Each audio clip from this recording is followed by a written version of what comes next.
Vasant Kunj Nelson Mandela Marg to Dwarka expressway NH48 and Indira Gandhi Airport through a 4-level interchange at Shivmurti on NH48।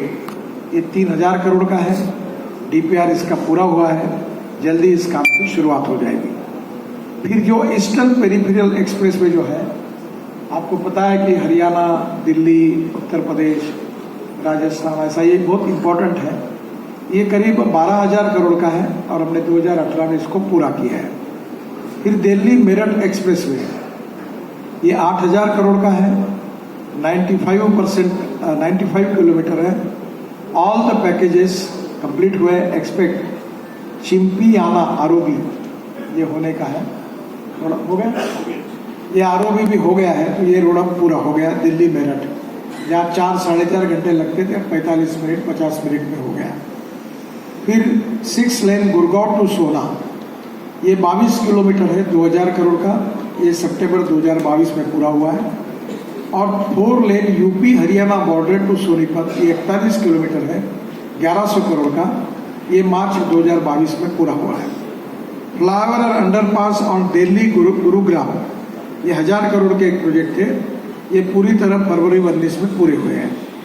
8 lane corridor from Dhaulakuan to airport, ये 3 kilometre 270 crore का पूरा हुआ है। मैं दिल्ली बहुत कम जाता हूँ और दिल्ली घूमता भी कम हूँ, तो ये सबसे मुझे तकलीफ देने वाला ये धौलाकुआ वाला है, क्योंकि मैं एयरपोर्ट से आता हूँ और कल भी मैं रुका था। तो मैंने मनोज कुमार जी को फ़ोन लगाया, भाई मुझे जाना था कार्यक्रम में। तो वो कल हमने वो जो पुलिस स्टेशन है धौलाकुआ का, वो जगह की परमिशन मिल गई है, वहाँ हम 2 लेन बना रहे हैं, वहाँ से ट्रैफिक जाम खत्म हो जाएगा। और जो जहाँ से टर्न होता है वहाँ डिफेंस की जगह पहले मिली नहीं, अब फिर डिफेंस ने हमको जगह दी, वहाँ 2 लेन और बढ़ेगी। वो जो कॉर्नर के ऊपर का जो ट्रैफिक जाम है वो भी निकल जाएगा। तो मुझे लगता है कि ये एक बहुत इम्पॉर्टेंट है, जो हमारे लिए बहुत आवश्यक है धौलाकुआ का। फिर elevated U turn near ambience mall, ये 2.78 किलोमीटर 163 करोड़ का ये वर्क हमने कंप्लीट किया है। ये टोटल होगा 62,755 करोड़ और टोटल किलोमीटर है 862 करोड़।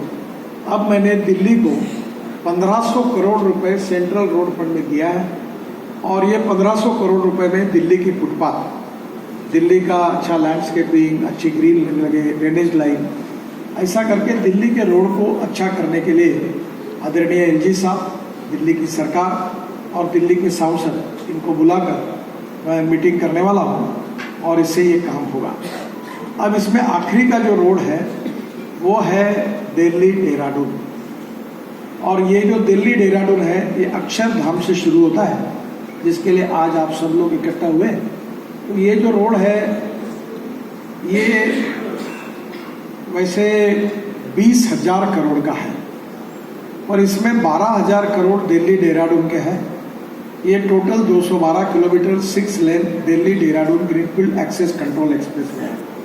अब जैसे हम दिल्ली से निकले जहाँ से अक्षरधाम से, वहाँ से यहाँ तक 2 पैकेजेस का काम चल रहा है और ये रिसोर्ट के बाद हम जो राइट हैंड पलटे हैं वहाँ से यहाँ से लेकर सहारनपुर तक 120 किलोमीटर ग्रीन रोड बन रहा है 6 लेन एक्सिस कंट्रोल।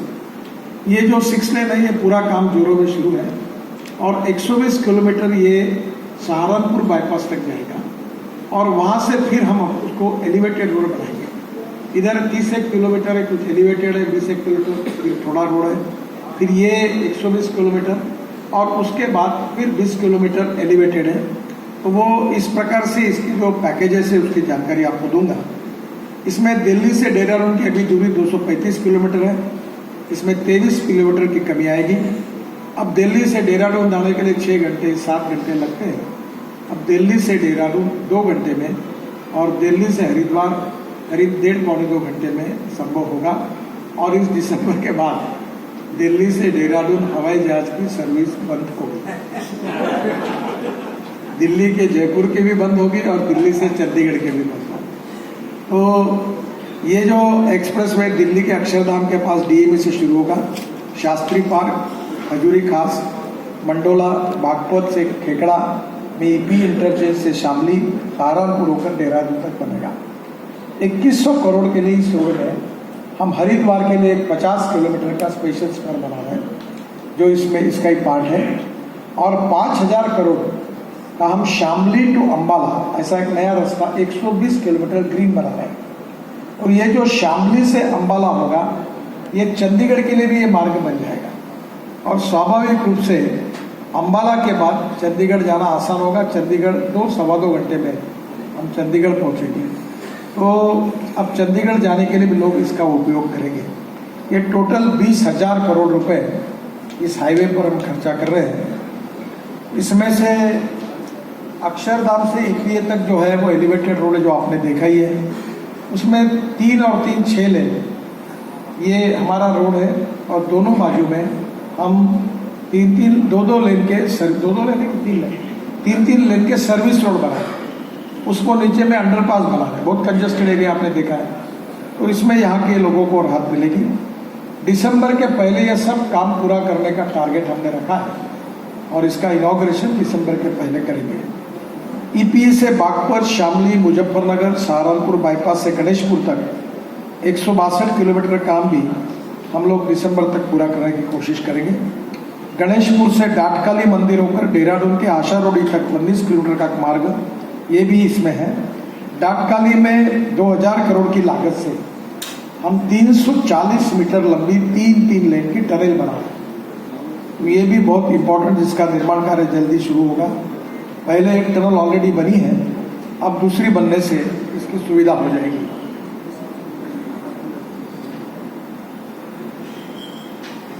पूरे कॉरिडोर की कोई विशेषता है। गणेशपुर से देहरादून तक का मार्ग वन्य जीवों के लिए सुरक्षित है, फॉरेस्ट है। अब इस समय मैंने 2-3 सुझाव दिए हैं कि हमारे सांसद सत्यपाल सिंह जी और मनोज तिवारी जी दोनों को मैंने कहा है, और आदरणीय मंत्री जी हमारे हैं, तो ये रोड को ब्यूटीफाई करना है। मैंने कलेक्टर साहब को कहा कि इस एरिया में कौन सी स्पेसीज ऐसी है जो यहाँ अच्छी तरह हो सकती है, उसका प्लांटेशन ठीक से करना है। इसी बरसात में उसकी शुरुआत करनी पड़ेगी। और मैंने एक आइडिया उनको दी, तीनों को दी, कि एक सर्कल एक कॉन्स्टिट्यूंसी में आप लीजिए और उसमें बर्ड पार्क बनाइए। मैंने अपने कॉन्स्टिट्यूंसी बनाया और वहाँ हमारे एरिया के पूरे फल लगाए, आम लगाया, बाकी लगाए, और ये नियम बनाया कि इंसान ये फल नहीं खा सकता। That fruits only reserve for birds. तो ये ऐसे 3 बर्ड पार्क 3 कॉन्स्टिट्यूंसी में बनाने का मैंने अनुरोध किया है। और उसके साथ साथ दोनों बाजू में प्लांटेशन कर रहे हैं। फिर मैंने सभी सांसदों को, दोनों को ये प्रार्थना की है कि मैंने ये प्रयोग नागपुर में किया कि चित्रकला महाविद्यालय होती है, उसके विद्यार्थियों को इकट्ठा करके प्रोफेसर को बोलकर थोड़ा पेंट वगैरह हम लोग देंगे और पूरी तरह ये ब्रिज के नीचे ये बच्चों के द्वारा बहुत अच्छा पेंटिंग करेंगे, ताकि उसके कारण इसका ब्यूटिफिकेशन अच्छा होगा। बीच में जो कॉरिडोर होगा, आज मैंने कहा, मैंने प्रीकास्ट की फैक्ट्री भी देखी, काम अच्छा है। और मैंने अभी कहा कि जब ब्रिज को कवर करेंगे तो इसका शेप भी ऐसा करिए कि ऊपर में एक कलर, नीचे में उसका दूसरा कलर, ताकि दिखने के लिए अच्छा लगे। और बीच वाला जो ग्रेड उसमें अच्छे प्लांट लगाइए। तो मुझे लगता है कि इससे रोड में जाते समय अच्छा आनंद होगा। अब इसकी विशेषता ये है कि मैं अक्सर आपको बताता हूँ कि हम लोग अभी तक 3 करोड़ 68 लाख पेड़ लगाए हमने 3-3 मीटर के। 2 करोड़ 78 लाख हमने ई-टैग किया है। और अभी हम मुंबई दिल्ली हाईवे पर पूरे बाम्बू के लगाकर बाम्बू के टनल बनाने का हम लोग कोशिश कर रहे हैं। तो मैं आपको कहूँगा, हमने बहुत जगह जहाँ वन्य प्राणी है उनके लिए हमने बहुत अनेक योजनाएं की है। We want to protect ecology and environment and wildlife. केवल हमने ट्रांसप्लांटेशन अभी करीब 90,000 ट्री को ट्रांसप्लांट किया है। और मैं अक्सर कहता हूँ कि झाड़ तोड़ो मत, ट्रांसप्लांट करो। तो इसमें से जो सबसे बड़ी विशेषता है, जो मेरे लिए बहुत खुशी की बात है, कि गणेशपुर से देहरादून तक जो मार्ग है वन्य जीवों के लिए सुरक्षित है, वाइल्ड लाइफ का है। यहाँ 12 किलोमीटर का एलिवेटेड रोड हम बना रहे हैं। 6 पशु अंडरपास, एनिमल अंडरपास केवल पशुओं के लिए बना रहे हैं। 2 हाथी के लिए अंडरपास बना रहे हैं, एलिफेंट अंडरपास। यहाँ हाथी है, उनकी भी चिंता हमने की है। 2 बड़े पुल तथा 13 छोटे पुलों का भी निर्माण करा जाएगा। इस पूरे एक्सप्रेसवे में 113 वीयूपी, एलवीयूपी, एसवीयूपी, 5 आरओबी, 4 मेजर ब्रिज और 62 बस शेल्टर्स बनाए जा रहे हैं। इस पूरे एक्सप्रेस में आबादी वाले क्षेत्र में टोटल 76 किलोमीटर सर्विस रोड बना रहे हैं। 29 किलोमीटर के एलिवेटेड रोड के अलावा 16 एंट्री और एग्जिट पॉइंट इसमें बना रहे हैं। जैसे आपने अभी जो फिल्म देखी है उसमें आया है, अब जब प्रत्यक्ष रूप से रोड ही बन जाएगा दिसंबर में तो आपको इसका आनंद मिलेगा। और आनंद मिलने के लिए wild life, bird park, plantation, इसके लिए पेंटिंग, ये हमारे यहाँ के राज्य शासन के सहयोग से और हमारे एमपी साहब और एमएलए जी उनके सहयोग से करेंगे। इसमें वे साइड एमिनिटीज है। इस एक्सप्रेस में यात्रियों की सुविधा के लिए 12 वे साइड एमिनिटीज बनाई जा रही है, जिसमें हेलीपोर्ट भी होगा। अगर हेली एम्बुलेंस से कोई एक्सीडेंट हुआ तो उसको तुरंत शिफ्ट करके हॉस्पिटल ले जाने की बात है। ड्रोन अभी आ रहे हैं, अभी 200 किलोमीटर तक ड्रोन में माल रखकर उड़ता है। अभी मैंने लॉन्च किया एमजीएम हॉस्पिटल चेन्नई में कि लंग्स और हार्ट को एयरपोर्ट में उतारकर ड्रोन में रखकर हॉस्पिटल में गया ड्रोन। अभी आसमान से अब वो दिन दूर नहीं है कि ड्रोन टैक्सी आएगी, 4 लोग एयरपोर्ट से हवा में उड़ेंगे और यहाँ आके उतरेंगे। तो धीरे धीरे बहुत चेंजेस हो रहे हैं। तो ये काफ़ी सुंदर अच्छे डिज़ाइन के ये बनेंगे। इसमें बागपत क्षेत्र में कस्बाबाद, दुधवा, अहेरा, बिजरोल में है, मुजफ्फरनगर में फुगाना में है, शामली के लाडो माजरी और रायपुर में है, और सहारनपुर के बडोली नया गांव, सुंदरपुर में वेसेड एमिनिटीज है। मैंने कलेक्टर साहब से भी अनुरोध है कि हमने यहाँ का हैंडलूम, हैंडीक्राफ्ट, यहाँ के फल, फूल, सब्जियाँ, इसके बारे में एक अलग जगह उनको देने के बारे में हमने निर्णय किया है। उत्तर प्रदेश की राज्य शासन की ओर से या खादी ग्रामोद्योग मिशन की ओर से हम उनको ये सुविधा तैयार करके देंगे। और मेरी इच्छा है कि यहाँ के किसान, हैंडलूम, हैंडीक्राफ्ट, फर्नीचर, जो यहाँ की कला है, उनका विशेष रूप से इसमें जगह मिलेगी। और इसके बारे में एमपी साहब के मार्गदर्शन में हम ये पूरा करेंगे। दिल्ली से देहरादून एक्सप्रेस में जो हरिद्वार की कनेक्टिविटी है, उसके लिए हम 2100 करोड़ रुपए लागत से 51 किलोमीटर 6 लेन ग्रीनफील्ड मार्ग का निर्माण कर रहे हैं। उसका काम फरवरी 2023 में शुरू हुआ है। एक बार मैं अभी देहरादून गया था तो मैंने देखा, और ये काम भी दिसंबर तक पूरा करने की कोशिश है। काफ़ी चैलेंजेस हैं, पर अभी मैंने आज 4 और 2 6 पैकेजेस का, अभी मैं हेलीकॉप्टर से उड़ूंगा तो सहारनपुर तक जाकर मुजफ्फरनगर तक मैं ये पैकेज देखूंगा, और उसके बाद फिर से मैं देहरादून से आकर वो भी काम देखने के लिए आऊँगा। तो मुझे बहुत खुशी है कि आप सब लोगों ने भी आज इस काम को देखा है। मुझे बहुत विश्वास है कि इस काम से इस एरिया का विकास होगा, क्योंकि दिल्ली नज़दीक आ गई है। बहुत लोग जो मेरठ में पहले दिल्ली रहते थे, अब उन्होंने अपने घर मेरठ बनाए और दिल्ली आना जाना करते हैं। तो एक सैटेलाइट सिटी करके बागपत बहुत मेरठ से अच्छा बनेगा। और मैं ये अनुरोध किया मैंने सत्यपाल सिंह जी को कि रोड के बाजू में इंडस्ट्रियल क्लस्टर्स, इसमें कोई एग्रो प्रोसेसिंग क्लस्टर, इसके बाजू में कोई स्मार्ट सिटी, लॉजिस्टिक पार्क, या कोई अलग अलग योजना राज्य सरकार, मैंने योगी जी को भी ये बात बताई है कि हम रोड बना रहे हैं, आप इसके बाजू में एक प्लान डेवलपमेंट करिए। तो सत्यपाल सिंह जी भी और आदरणीय मंत्री जी भी उपस्थित हैं। रोड साइड में जो जो डेवलपमेंट हो सकती है उसका हम निश्चित रूप से सहयोग करेंगे।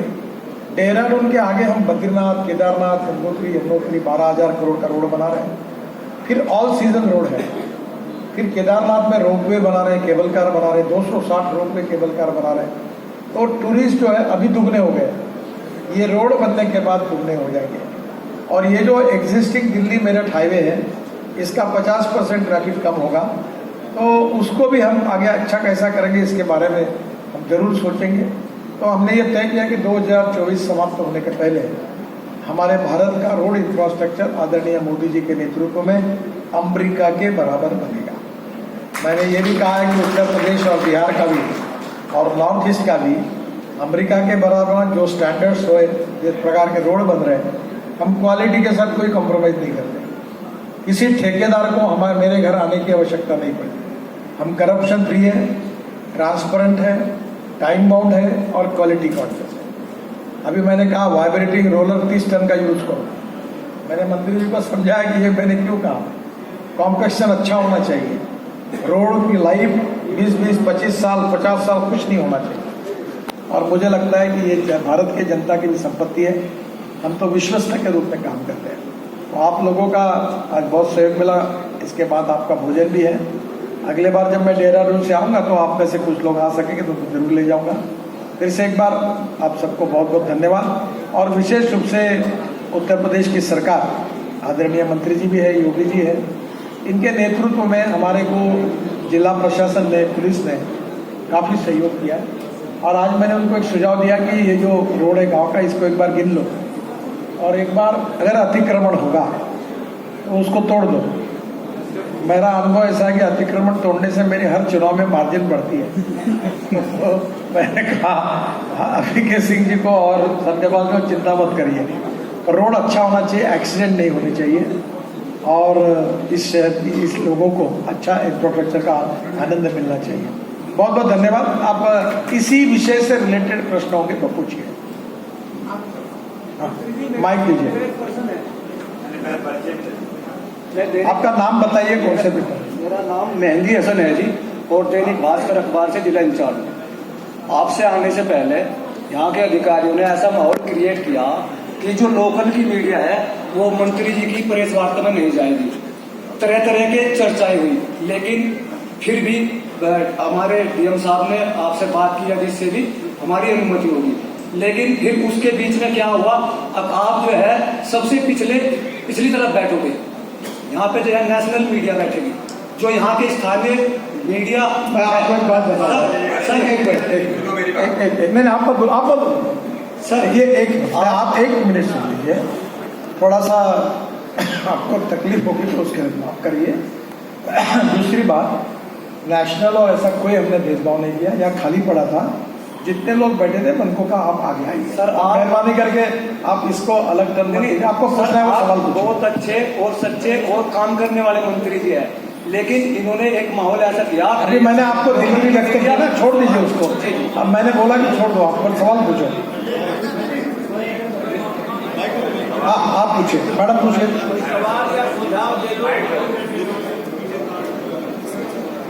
गडकरी जी, मेरा ये सवाल है कि आप कौन से पेपर से हैं? मैं न्यूज 18 से हूँ, मेरा नाम नलिनी पांडे है। और मेरा ये सवाल है कि क्योंकि इलेक्ट्रिक व्हीकल का चलन बहुत ज्यादा हो गया है, तो हाईवेज पर बहुत जरूरी है कि चार्जिंग स्लॉट्स ज्यादा से ज्यादा बढ़ सके। दूसरा सवाल यह है कि रोड सेफ्टी की आप बात करते हैं, सड़क सुरक्षा, हादसे बहुत ज्यादा होते हैं, लाइट पर फोकस करने की जरूरत है। पैदल लोग जो चल रहे हैं, साइकिल वाले जो ले हैं, ज्यादा से ज्यादा लाइटें होंगी, क्योंकि आज ही ये बड़ा फैसला लिया गया है आपकी तरफ से। देखिए, पहली बात तो ऐसी कि जितनी रोड साइड एमिनिटीज 12 बनाई जा रही है वहाँ इलेक्ट्रिक चार्जिंग की व्यवस्था होगी। दूसरा, मेरे पास इलेक्ट्रिक गाड़ी भी है, हाइड्रोजन की भी गाड़ी, मैं आज हाइड्रोजन की गाड़ी से आया। तो पहली बात तो है कि जो घर में रात को चार्ज होती है, मेरे घर में ही चार्जर है, स्कूटर भी घर में चार्ज होती है, पर दिल्ली से देहरादून या दिल्ली से शिमला, दिल्ली से अमृतसर, चंडीगढ़, तो बीच में ये चार्जिंग स्टेशन है। तो ये क्या होगी, बसेस जो आएगी एयर कंडीशन बढ़िया लग्जरी बसेस इलेक्ट्रिक पर, ये रोड साइड एमिनिटीज में रुकेगी, लोग चाय नाश्ता करेंगे आधा पौन घंटे में, तब तक ये चार्ज होगी, फिर आगे जाएगी। तो इलेक्ट्रिक चार्जिंग की भी व्यवस्था की है। रोड एक्सीडेंट में इम्पोर्टेंट चीज़ है कि रोड में क्या है, हमारे देश में 2 चीज़ें बहुत तेज़ी से बढ़ती है, जिसका इनहेरेंट एक्सपर्टाइज देश में है।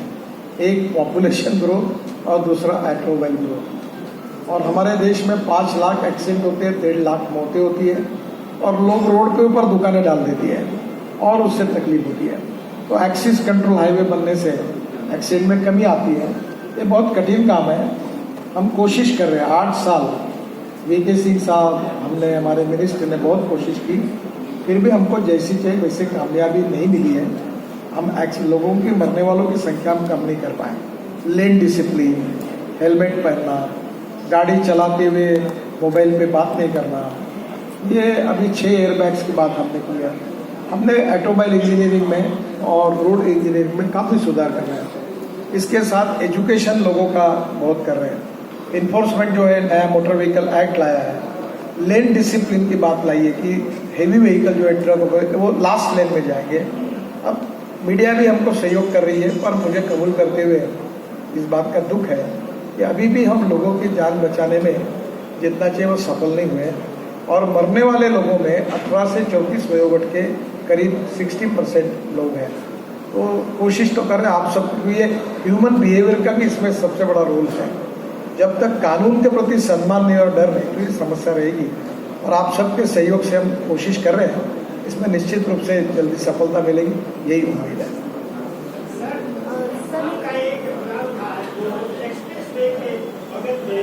मार्केट कॉम्प्लेक्स बनाया जाएगा तो इसमें देखिए, मैंने एक योजना तैयार की है। दिल्ली के wholesale market, container depot, logistic park, ये दिल्ली के पेरिफेरल रोड पर आए होलसेल मार्केट, ताकि दिल्ली का कंजेशन, सब्जी मार्केट, होलसेल हार्डवेयर मार्केट। और मुझे आपको और खुशी है कि दिल्ली में हमने अभी गाजीपुर का कचरा 500 ट्रक रोज 20 लाख टन कचरा हमने रिंग रोड में डाला है, और आगे भी अब इस रोड में लगता है तो इधर कुछ आएगी। हम लोग दिल्ली के पूरे कामों में, दिल्ली में जो 3 कचरे की टेकड़ियां हैं वो पूरी जमींदोज करके पूरा कचरा यूज करने की कोशिश कर रहे हैं। गडकरी जी, मैं कोमल शर्मा, भारत एक्सप्रेस से। सर, क्योंकि आप जो भी कॉरिडोर बना रहे हैं सब ग्रीन एरिया उसमें रहेगा, जैसा कि आपने कहा प्लांटेशन। अगर इजी एक्सप्रेस वे की बात करें तो कितना एरिया जो है वो ग्रीन एरिया होगा, और जो ब्यूटिफिकेशन पर खर्चा आएगा, जैसे आपने कहा कुछ स्टॉपेज बनेंगे जहाँ पर कुछ पार्क बनेंगे या इस तरीके के कुछ स्टॉपेज बनेंगे, कितना खर्चा टोटल मिलाकर आएगा? एक टोटल 20,000 करोड़ रुपए है पूरे प्रोजेक्ट की कॉस्ट, जिसमें मैंने कहा कि अम्बाला तक भी रोड जो है शामली से, और बाद में हरिद्वार का भी रोड है। तो ये टोटल 12,000 करोड़ का दिल्ली देहरादून और 8,000 करोड़ अलाइन, ऐसा 20,000 करोड़ का है। इसमें इंक्लूड सब है। दूसरी बात जो है कि जो आपने बात पूछी, आपने और क्या पूछा था? ग्रीन एरिया कितना रहेगा? ग्रीन एरिया में रोड के बाजू में प्लांटेशन करना है, बीच में करना है। दूसरा, ग्रीन हाईवे जो है अब यहाँ से 120 किलोमीटर ग्रीन है। इसके पहले जो 2 पैकेज थे जहाँ तक आए वो एलिवेटेड रोड है, ये 6 हो गए, और उसके बाद में फिर 20 किलोमीटर देहरादून तक जंगल में वो एलिवेटेड है। फिर उसमें बीच में हरिद्वार का वो थोड़ा सा ग्रीन बना है। तो ऐसे अलग अलग जगह पर है।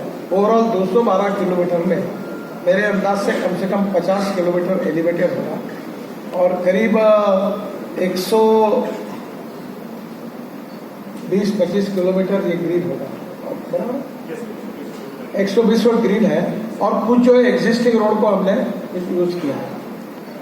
सर मेरे 2 सवाल हैं। पहला तो सवाल ये कि आपने कहा कि बर्ड्स के लिए अलग जो बर्ड पार्क्स हैं वो डिजाइन किए जाएंगे, तो ये पहली शुरुआत इसकी मानी जाए, और कहीं दूसरे एक्सप्रेस वे में जो आप तैयार कर रहे हैं क्या वहां पर भी इस तरह का तैयारी होगी? और दूसरा एक महत्वपूर्ण सवाल है, आपने कहा कि पोल्यूशन को लेकर के बड़े कदम उठाए जा रहे हैं, लेकिन 15 साल और 10 साल का जो रूल रेगुलेशन दिल्ली एनसीआर के लिए था वो आज भी फॉलो नहीं हो पा रहा है। देखिए, पहली बात तो ऐसी है कि दिल्ली में मैंने एक टेक्निकल साइंटिफिक सर्वे करके दिल्ली के ट्रैफिक का स्टडी करवा। आप में से जो लोग अध्ययन करना चाहते हैं उनको मैं वो प्रेजेंटेशन करूंगा। मैंने दिल्ली सरकार को और मुख्यमंत्री को भी वो भेजा है कि हर चौक का डिजाइन कैसे करना। दूसरी बात ऐसी है कि जो बर्ड पार्क है ये पहला नहीं है, मैंने खुद अपने कॉन्स्टिट्यूंसी में अभी एक बनाया। अभी धीरे धीरे एक नई शुरुआत है, और मैं सांसदों को बोलता हूँ कि आप आपके इंटरेस्ट से ये बनाइए। प्लांटेशन जो है ये भी करने के लिए जिलाधिकारी को मैंने कहा है, यहाँ के NGO, सोशल ऑर्गेनाइजेशन, यहाँ में काम करने वाली यूनिवर्सिटीज़ के लड़के, कोई पुलिस दल का होगा, कोई ऐसे लोगों का सहयोग करके हम लोग 3 मीटर के कम से कम पेड़, जो यहाँ की कल्चर, यहाँ का जो क्लाइमेट है उसमें अभी यूकलिप्टस कुछ जगह पर है, बाम्बू लग सकता है, तो ऐसे लगा। बीच में फूलों के लिए कुछ बना सकते हैं, फिर जो पिलर है उस पर पेंटिंग कर सकते हैं, मैंने नागपुर में किया है, वो यूट्यूब पर है, देख लो। फिर अभी बीच में प्लांट लगा सकते हैं फूलों के। तो ये अलग अलग प्रकार से जो एक्सपर्ट है उनकी सलाह से, जनता के भी कोई इंडस्ट्री वाला, कोई व्यापारी एसोसिएशन वाले आगे आए, और कोई एजुकेशन इंस्टीट्यूट के मैं 500 पेड़ हम लगाएंगे, हम उनकी चिंता करेंगे, तो हम उनकी भी मदद लेंगे। अब ये पोल्यूशन ये सब करने से ट्रैफिक जाम। अभी एक बात पूछता हूँ, मैं दिल्ली का भी आता हूँ, अभी ये जो मेरठ हाईवे बना, तो मैं वो महेश शर्मा जी के हॉस्पिटल में पंचकर्म की ट्रीटमेंट लेने के लिए जाता था। तो 1 घंटा जाने के लिए 1 घंटा आने के लिए रोज फंसता था अक्षरधाम के सामने। अब मुझे लोग बोलते ये जो टीवी वाले खड़े सब, ये पार्लियामेंट में मुझे बताते कि मुझे मालूम नहीं पर मेजॉरिटी लोग उधर रहते हैं यमुना के पार। तो बोलते